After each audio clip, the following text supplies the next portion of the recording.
Chef Bart Pocock is in the kitchen and I'm off to the Dufferin Grove Organic Farmers Market.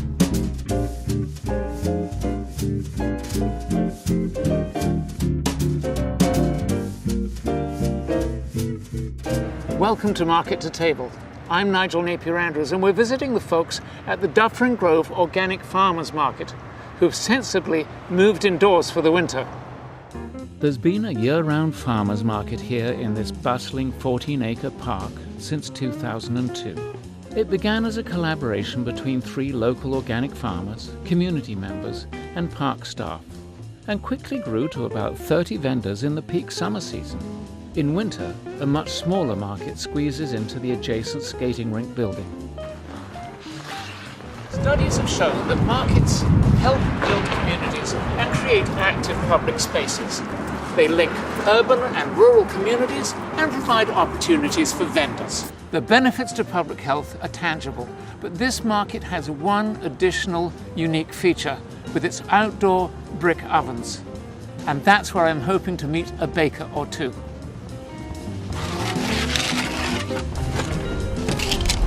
We're here out at these wonderful brick ovens. How long have they been here? Well, this oven was built first, and it was built about 20 years ago.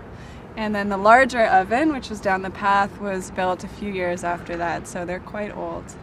And they've been part of this park's culture ever since then. And Ava, what do you do with the ovens during the rest of the week when you're not baking for the market? In the summertime, we also have community pizza days where we make wood-fired pizza, and often school groups will come or homeschooling groups will come, or just people who are in the park in the neighborhood come and they actually make their own pizza and pick herbs in the gardens here, and then we bake it up for them. So that's a big part of what we do here. How much bread will you bake today to sell?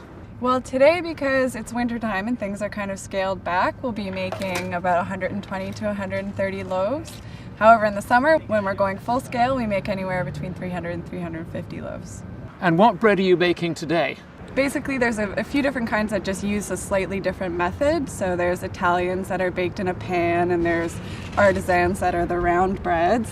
And then we also do baguettes and cinnamon buns. Something smells really good. I think we should open the oven up and see what's in there, don't you? Is it cinnamon buns? It smells like cinnamon buns. I can't wait to try one. I think they'll probably be done in about 3 minutes. Ava, how did you get interested in being a baker? I love working with the ovens. Like, learning that skill and learning from other people has been really rewarding, and it's peaceful coming here early in the morning, learning how to make the bread, working with our hands. Having that time together is just something that's been really awesome in my life. Sandra, where do you grow all these wonderful greens you have here? We grow all of our greens in a greenhouse. In the summertime, we grow them outside in the field. Most of them. We grow sprouts, the sunflower sprouts, pea shoots, all of those sprouts grow in greenhouses all year round. We only grow greens.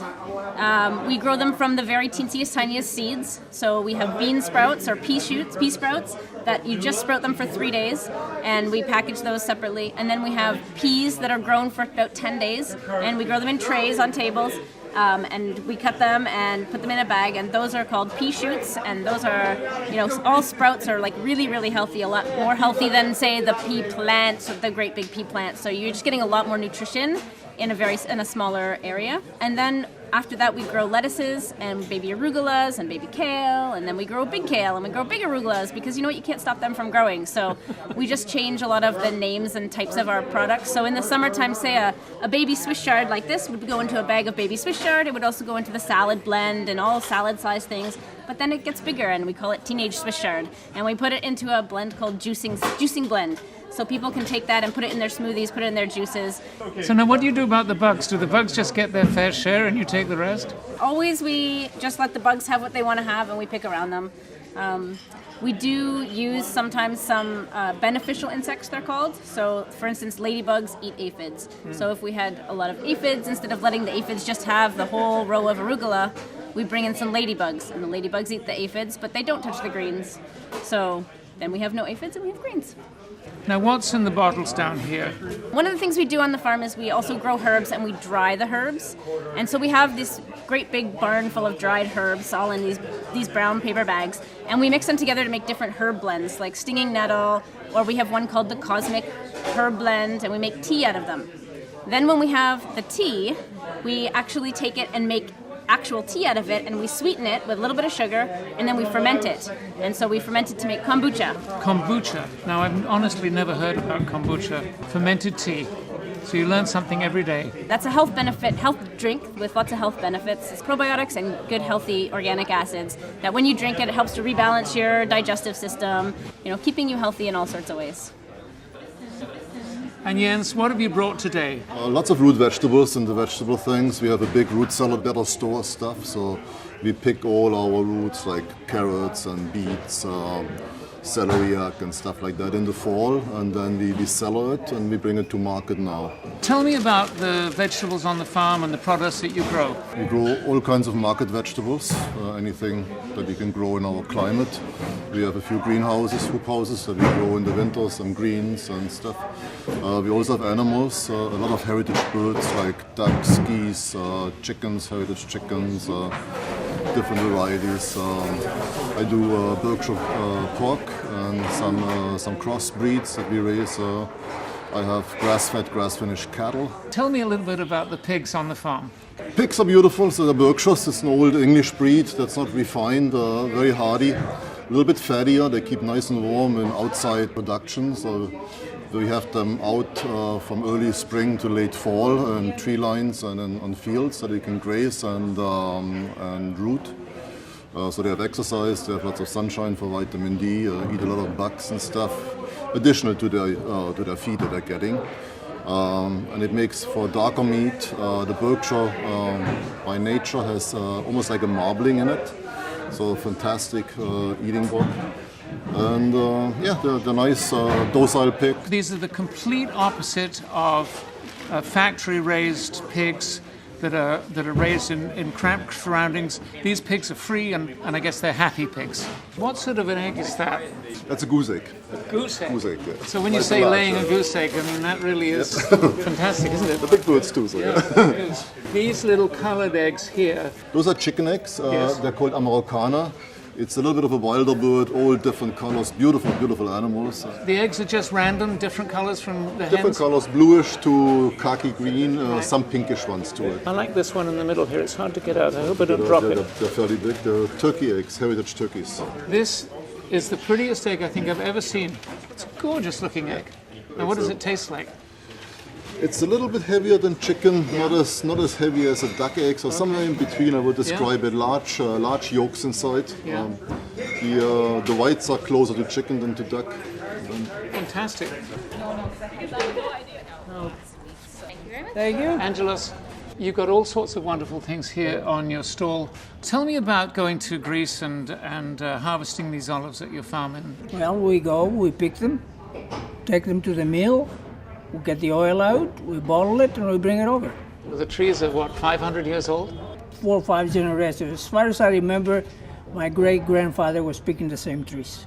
And what else do you have down here beside the olives? Well, we got some vegetables, we get garlic, we have eggs, and cheese. You have animals? You have this wonderful sheep and cheddar, sheep cheese and goat cheese. What difference does it make to the taste? They're all different. This one, the goat cheddar, it's milder because it's fresher. And the sheep, it's older, so it's sharper. Byron, tell me about all the chocolates that you have here and where it comes from. The bulk of our work is in Mexico. So we source direct from indigenous communities in southern Mexico, primarily Oaxaca and Chiapas. We work on a horizontal trade relationship with them, meaning that there's no middleman, and then we actually pay them above fair trade prices. This chocolate differs from regular chocolate in that it comes from indigenous sources. And where are those? It's organically grown. A lot of our growers don't have the certificate organic, but because we know the forest gardens that we source from, we know that there's no pesticides or anything like that. It's all naturally grown. Once we import them, we do what's called bean to bar chocolate. So we process the chocolate fresh from the bean. We don't bring in a chocolate liquor or a cocoa liquor. All the chocolate's made fresh from the bean at our location at Dufferin in St. Clair. Chocolate originally came from the Americas, and then the beans went over to West Africa, where I wouldn't want to say slave labor, but certainly very poorly paid people make it. But yours is the complete opposite of that, isn't it? Yeah, and a lot of the industrial chocolatiers started bringing the cacao beans and just growing it in places like West Africa, on the Ivory Coast. We don't agree with that. We want to not only, do we have a relationship with the growers, but we have some strains that are, thousands of years old. So it's a true cacao, and it's very rare varieties of cacao. We're trying to get out of, chocolate as candy and more as chocolate as food. From day one, we've always been transparent of not only the sourcing, but the processing and what's in the chocolate. We believe that the way to healthy eating is incorporating cacao because it is a superfood. It has a great source of antioxidants, magnesium, iron. It's a part of the daily diet that everyone should be incorporating. And our chocolate goes a long way. Just a lot of our customers say a square or two a day kind of absolves their chocolate fix and craving, but it's good for them. It's a guilt-free chocolate. It's ethical, and it's also guilt-free. Now I see here you have a very special chocolate which you call Jaguar chocolate. Tell me about that. It's a different species of cacao altogether. It's called Theobroma bicolores. It's a white albino cacao bean. It doesn't have any theobroma in it, so it's a lot less bitter. And it's similar to like a nut, like a pistachio nuttier flavor. And it's a very rare chocolate. We're the only chocolatiers in North America that imports it. That is really good. That's just really quite an extraordinary different taste to regular store-bought chocolate.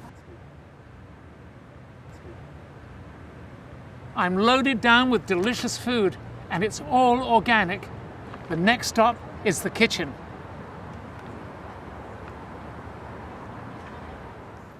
We're here in our wonderful Miele kitchen with Chef Bart Pocock, and I'm just back from shopping at the Dufferin Grove Organic Farmers Market.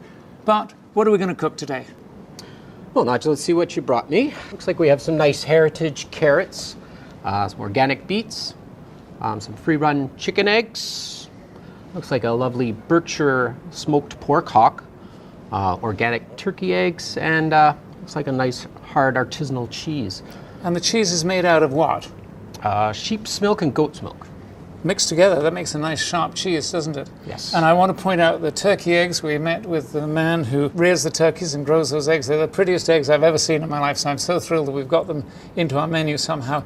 And the nice thing about farmers markets is you get to meet the people who grow the food, who raise the animals, who look after it right from the soil to the market to the table. What a great thing that is to have fresh, seasonal, local food.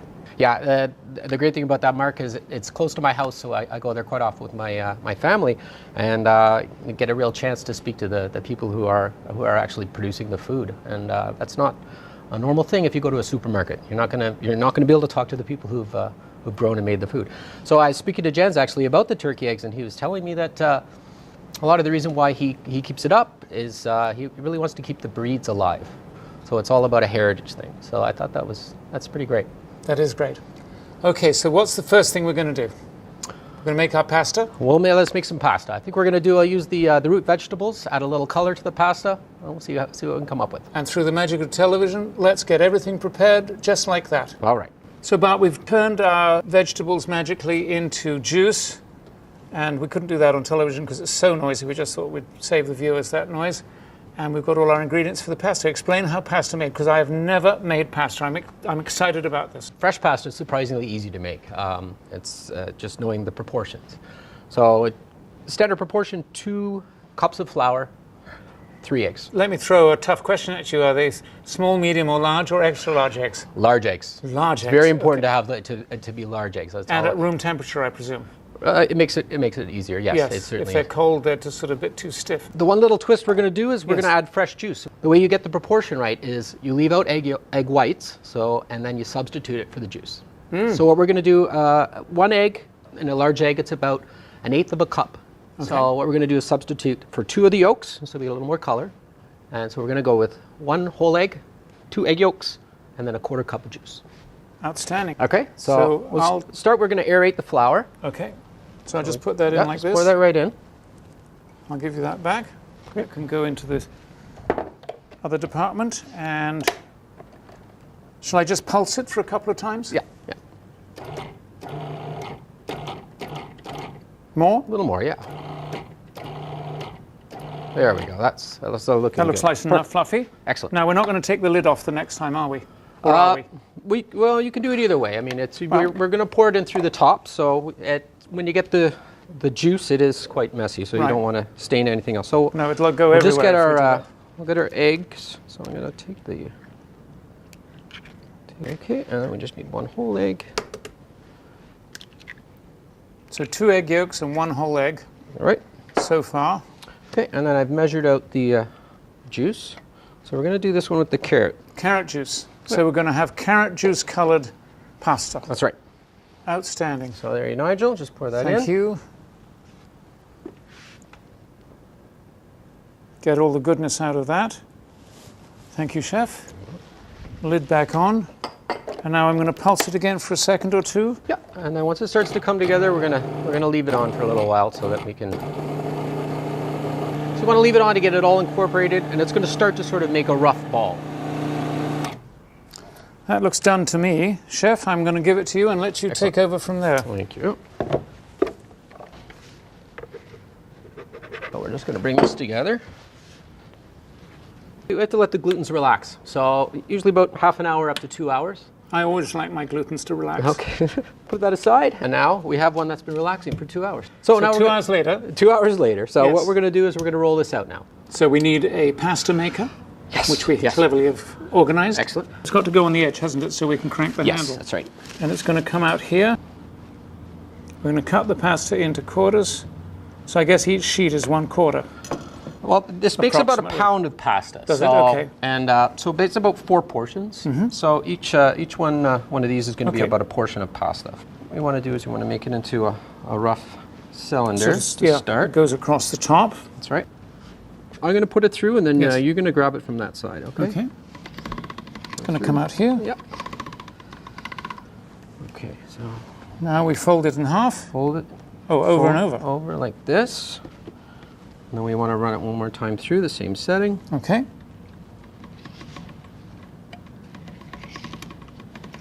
And it's coming out here. Fold it And we again. do it one more time.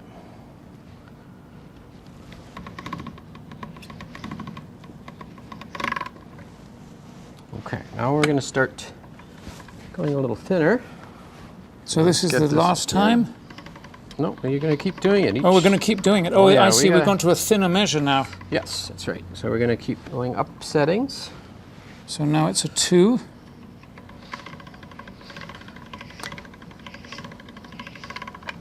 Oh, this is a wonderful little machine. I can't believe I haven't ever had one of these. Yeah, I it's think this is going on my list for next Christmas. It's a very easy thing to do. A lot easier than people Gosh, think. yes. It's And is one of the tricks the folding over in the first couple of stages? well, that's how you get the nice shape. Yes. That's how you get it so it runs through the pasta machine smoother. So that's the easier. trick of running it through many, many times. Yeah, you just keep on gradually going a little thinner and thinner. Look at that. It's starting to look like a real piece of pasta now. Now we're up to halfway through the measures. And normally you'd have a clamp on this, but in our beautiful, beautiful Miele kitchen, there are no edges to clamp it onto, and we wouldn't want to. That's right. It does make it a little trickier. Yeah. Okay, so that's our pasta. Trim the edges. So we have to dry it a little bit, do we? No, you actually want to keep it a little bit moist. So Okay. you do want to have a Slightly damp damp cloth, towel. damp Yeah. cloth or something on top. And so that's pappardelle is that wide? Nope, this No. is just the sheet base pasta. pasta, So okay. from this stage, that's when you would make the spaghettini, or you'd make the fettuccine. Right. Or in our case, we're going to make the pappardelle. Okay. Well, the water's coming to a boil, Bart, and let's get the pasta going in. And while you're doing that, I'll chop up these shallots. How would you like them, fine or? A fine chop for the shallots and the garlic. Yes, Right. please. That would be great. Okay, and I'll just get working on the pappardelle.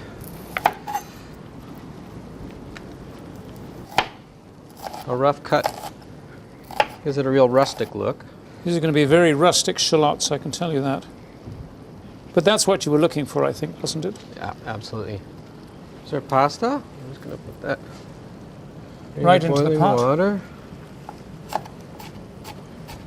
As our pasta is cooking, that's There's a perfect. tablespoon. Thank you very much. That's extra virgin olive oil. Okay. And I'm still doing garlic over here because I'm just a slow coach. So we're cooking the Berkshire. Now that pork hock is not quite what you'd have in a traditional carbonara. What would you put in a really genuine traditional carbonara? Traditionally, it was made with guanciale, which is smoked pork jowl. So that would be the traditional way. I believe it's a shepherd's dish. So it's everything you'd find in the fields. Right. That's what they would. So they would have the fresh eggs, and they would have bacon, and they would have their dry pasta, which they could bring with them. Carry around with them, yes. That's right. So. But we've got this from an organic farm, and these are wonderful heritage Berkshire hogs that have contributed to our dish today. And it's such a thrill to have good, fresh food from local farms that are just literally within reach. And our farmers markets keep that tradition going as well, so that we actually know the people who produce the food that we're eating today.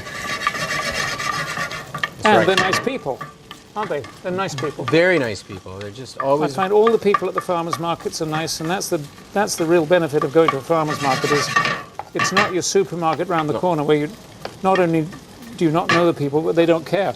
Well, they all have a passion for what they do. Yes, and that's why they do it. So it's great to meet those people. I see your pasta's coming to a boil. How long? You're not going to do that very long, I guess. You'll do it al dente. Yeah. Well, we want to cook it about 5 minutes. The thing is, the timing should be just about right. As soon as you put the pasta in, you start your bacon. You take the bacon off, and then we're going to add the shallots and the garlic. Get those just a little slight browning on that, and then when we bring our bacon back in, we add the pasta, and then the heat of the pasta actually cooks the egg. So you've stopped cooking it at that point. It's literally cooking in the pasta. That's right. Yeah. Well, I can tell you the smell of that smoked pork hock is just wonderful. It's pretty amazing. It's such a savory smell. It's just so brilliant, and I can just imagine this dish is just going to be outstanding. A nice crispy coating on the outside of the bacon. Right. And you've got some bacon juice, I guess. Fat, you'd call it. Leave it in the bottom. We want to have as much of that fat as we can. Right. That's part of the fun. Part of the dish. That's part of the flavor. Right. So we leave it with the pan. Yes. With ingredients. With all of the little bits of pork in there. Yes, those little bits when you're cooking meat really add to the flavor, don't they? Absolutely. I think there's a term for them which I forget, but when you're making a pan gravy or something, those little bits really add to the flavor, don't they? Yes, absolutely. And I think in this case, they can really help add some flavor and taste to the dish. Now, would this be a breakfast dish or a lunch dish or a dinner dish, or I guess it's eggs all day, isn't it? Well, I've heard a lot of people call it breakfast pasta because it's yes, it's bacon and eggs. Bacon and eggs, but just prepared in the Italian manner. That's right. With our own organic Dufferin Grove twist to it. So we've got that back. I'm just going to add the bacon right back there. Okay. Okay. So we're going to just take this right off the heat. Okay. And we'll get ready for our pasta. One thing we haven't talked about at all, Bart, is your new restaurant, Nord Bistro, which has opened and is just fairly new for you. How is it going into a new restaurant? What's that for a chef? Is that fun, or is it traumatic, or? It's all of those things, Nigel. Yes. I mean, it's fun, it's exciting, thinking about new opportunities, thinking about new menus, new space. But there's a lot of preparation to be done. Yes. So look at this lovely turkey egg. I actually said to Jens, that was the prettiest egg I ever saw in my life. And what do you think the difference is in flavor from a chicken's egg, and what difference will it make to our carbonara? Well, it's, think about the taste difference between a turkey and a chicken. A turkey is a stronger flavor. Mm-hmm. It's a richer yolk. Yes. So it's basically just going to make our carbonara a little richer, and it's going to add a little something different that you probably a flavor you might not place. But it's quite lovely. The turkey eggs. The flavor is really beautiful in them. We have the pasta off heat, and we're just going to let it rest. We're going to let the heat of the pasta cook our turkey egg. And, And the cheese.